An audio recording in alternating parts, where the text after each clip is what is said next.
வாதையுந்தன் கூடாரத்தை அணுகாது மகனே. பொல்லாப்பு நேரிடாது மகளே. வாதையுந்தன் கூடாரத்தை அணுகாது மகளே. பொல்லாப்பு நேரிடாது மகனே. ஆம் பிரியமானவர்களே, ஏசப்பா என்ன வாக்குத்தத்தம் கொடுத்திருக்கிறார்? வாதை உன் கூடாரத்தை அணுகாது என்றுதான் சொல்லியிருக்கிறார்.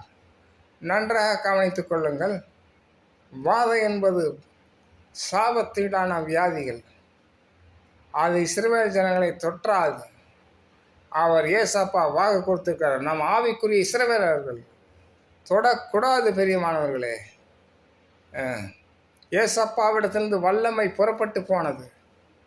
அவரிடத்தில் ஜெபம் பண்ணி இரவும் பகலும் ஊழியம் செய்கிறதுனால வல்லமை புறப்பட்டு போனது. அவர் கொடுத்த பரிசுத்த ஆவியானவர் தானே. அவர் கொடுத்த ஆவியைத்தான் நாம் பெற்றிருக்கிறோம். நம்ம கிட்டிருந்து வல்லமை புறப்பட்டு கொஞ்ச நாச்சு போகணும். வெளியிருந்து நம்ம ஒட்டக்கூடாது. அதனால் பிரியமானவர்களே, எந்த வியாதியும் வரக்கூடாது. அதற்கு என்ன செய்ய வேண்டும்? அவருக்கு ஒவ்வொரு எட்டுக்கும் நீங்கள் நன்றி செலுத்த வேண்டும். ஒவ்வொரு எட்டுக்கு நன்றி ஆண்டவரே அப்படின்னு சொல்லிட்டு படுக்கணும். இன்றைக்கு வச்ச எட்டுக்கு நன்றி, இன்றைக்கு கூட்ட மூச்சுகளுக்கு நன்றி.